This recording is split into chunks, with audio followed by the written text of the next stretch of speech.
So మనకి next year అంటున్నాను. Already next year వచ్చేసింది. 2026 వచ్చేసింది కాబట్టి చాలామంది మనకి జాబ్స్ నోటిఫికేషన్ గురించి వెయిట్ చేస్తారు. ఆల్రెడీ టీఎస్ఆర్టీసీకి సంబంధించి నోటిఫికేషన్ రిలీజ్ అయింది. అప్లికేషన్ చేసుకునే వాళ్ళు చేసుకోండి. ఇంకొకటి ఏంటి అంటే మనకి టెట్ ఎగ్జామినేషన్ జాన్ 3 నుండి స్టార్ట్ అవుతుంది. నెక్స్ట్ ఇంకొకటి సీటెట్ February 8 అండ్ సీటెట్కి సంబంధించి డేట్ ఎక్స్టెన్షన్ కూడా ఉంది. సో అది మన 20th వరకు అప్లికేషన్ చేసుకున్న వాళ్ళు చేసుకునే ఉంటారు అనుకుంటున్నాను. ఈ ఇయర్ సీటెట్ కాంపిటీషన్ తెలిసి అసలు షాక్ అవుతారు. ఎవ్రీ ఇయర్ 14-12 lakhs అట్లా ఉండేది.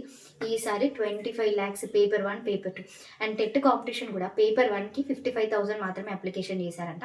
పేపర్ 2 ఏంటి అంటే 1,58,000 ఆల్మోస్ట్ డబల్. సో అట్లా ఉంటుంది అనమాట పేపర్ 2.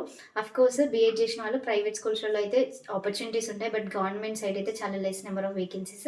ఇంకా ఆల్రెడీ చేసిన వాళ్ళని డిమోటివేట్ చేయడం బాగుండదు కానీ, బట్ ఫర్దర్గా ఎవరైనా చేయాలి అనుకుంటే నా సజెషన్ అయితే డిఏడ్ చేయండి.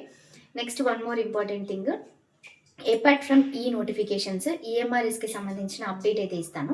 ఈఎంఆర్ఎస్కి సంబంధించిన కీ అయితే మనకి త్వరలోనే వస్తుంది. యాక్చువల్లీ వాళ్ళు 31st అన్నట్టు అన్నారు, బట్ ఇంకా కీ అయితే రాలేదు.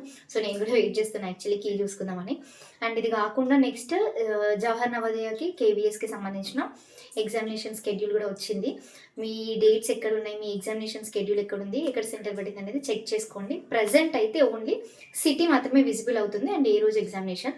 ఫర్దర్గా అంటే మీకు ఫర్ సపోజ్ January 20కి ఎగ్జామ్ ఉంది అంటే 18th రోజు మీ అడ్మిట్ కార్డు వెబ్సైట్లో అయితే అవైలబుల్గా ఉంటుంది. ఎక్కడ ఏంటి అనేది చెక్ చేసుకోండి. Thank you.